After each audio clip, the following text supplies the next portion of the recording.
Om Swastiastu. Halo semuanya, kami dari kelompok 3 dari kelas 11-1 yang saat ini akan menjelaskan mengenai pancayatnya dalam perjalanan IPJBL kami ke Secret Garden.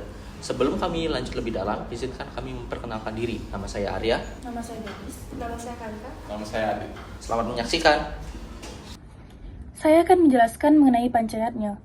Pancayatnya ini merupakan konsep penting dalam ajaran agama Hindu, terutama di Bali. Kata panca berarti 5, dan yatnya berarti persembahan suci. Jadi, pancayatnya merupakan 5 jenis persembahan suci yang dilakukan oleh umat Hindu sebagai kewajiban spiritual dan rasa syukur yang ditujukan kepada Tuhan, leluhur, guru, orang tua, sesama manusia, dan juga alam semesta.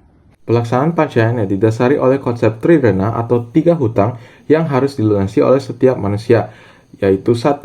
Hutang kepada Tuhan atau Dewa Rena, 2. Hutang kepada leluhur atau Pitra Rena, dan ketiga, hutang kepada guru atau pendeta atau bisa disebut Resi Rena. Dengan melaksanakan pancayatnya, umat Hindu berusaha untuk menjaga keseimbangan hidup dan keharmonisan alam. Pancayatnya dibagi menjadi 5 bagian, yaitu Dewa Yatnya, Resi Yatnya, Pitra Yatnya, Manusia Yatnya, dan juga Buta Yatnya. Dewa Yatnya merupakan persembahan kepada Ida Sang Hyang Widiwasa dan juga manifestasinya. Dewa Yatnya ini merupakan persembahan atau pengorbanan suci untuk membayarkan Dewa Rena. Salah satu contoh penerapan dari Dewa Yatnya adalah sembahyang, maupun sembahyang dalam sehari-hari maupun sembahyang pada hari-hari raya. Yang kedua adalah Pitra Yatnya. Pitra Yatnya merupakan persembahan kepada leluhur dan roh orang tua. Pitra Yatnya ini bertujuan untuk menghormati dan juga mendoakan agar leluhur mencapai alam yang suci. Salah satu contoh dari pelaksanaan Pitra Yatnya adalah ngaben. Yang ketiga adalah Resi Yatnya. Resi Yatnya merupakan persembahan kepada para resi, pendeta, dan juga guru suci sebagai penghormatan atas jasa mereka dalam membimbing umat dan juga menjaga ajaran agama. Salah satu contoh dari penerapan Resi Yatnya adalah untuk menghormati guru-guru kita di sekolah. Yang keempat adalah Manusia Yatnya. Manusia Yatnya merupakan persembahan kepada sesama manusia yang diwujudkan dalam bentuk kegiatan sosial seperti gotong royong untuk menjaga keharmonisan masyarakat. Terdapat banyak sekali contoh dari Manusia Yatnya sendiri, seperti upacara menek keleh, potong gigi, dan lain-lainnya. Kita juga dapat melihat penerapan dari Manusia Yatnya di kehidupan sehari-hari seperti saling membantu, saling menghormati, dan juga lainnya. Yang kelima adalah Buta Yatnya. Buta Yatnya merupakan persembahan kepada makhluk gaib dan kekuatan alam untuk menjaga keseimbangan lingkungan dan menghindari gangguan dari unsur-unsur gaib.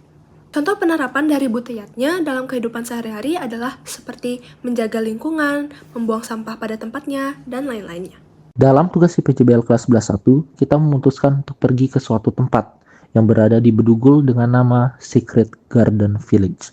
Pada perjalanan tersebut, kita melaksanakan beberapa contoh penerapan pancayatnya dalam kehidupan sehari-hari. Yang pertama, sebelum kita berangkat ke Secret Garden Village, kita berdoa kepada Ida Sang Hyang Widiwasa untuk dilancarkan kegiatannya dan selalu dilindungi. Yang dimana ini merupakan contoh dari penerapan Dewa Yatnya yang sesuai dengan pengertian Dewa Yatnya sendiri, yaitu menunjukkan rasa syukur kepada Tuhan. Hal ini juga termasuk ke dalam 7 kebiasaan anak hebat, yaitu rajin beribadah.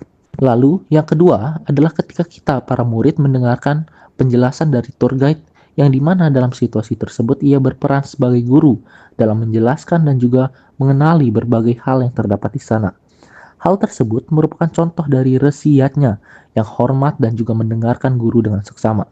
Selain itu, peristiwa ini juga termasuk ke dalam 7 kebiasaan anak hebat, yaitu gemar belajar. Karena kami mendengarkan dan mau memahami penjelasan guru dengan baik, itu artinya kita memiliki keinginan untuk mengetahui dan mempelajari hal baru. Lalu, yang ketiga adalah ketika salah satu dari teman kita mengalami suatu kesulitan dan kita sebagai temannya saling membantu. Hal ini atau peristiwa ini merupakan salah satu penerapan dari Manusia Yatnya karena memfokuskan kepada membantu dan juga saling menghormati sesama manusia, yang dimana ini sangat sesuai dengan nama Yatnya itu sendiri. Dan yang terakhir adalah Pitra Yatnya. Sebelum berangkat sekolah dan mulai perjalanan ke Secret Garden, kita tidak lupa untuk salim atau cium tangan kepada orang tua. Dan hal ini merupakan contoh dari penerapan fitriyatnya dalam sehari-hari, karena menunjukkan bakti dan penghormatan anak atas pengorbanan orang tua. Jadi, salim mencerminkan isi dan makna dari fitriyatnya itu sendiri.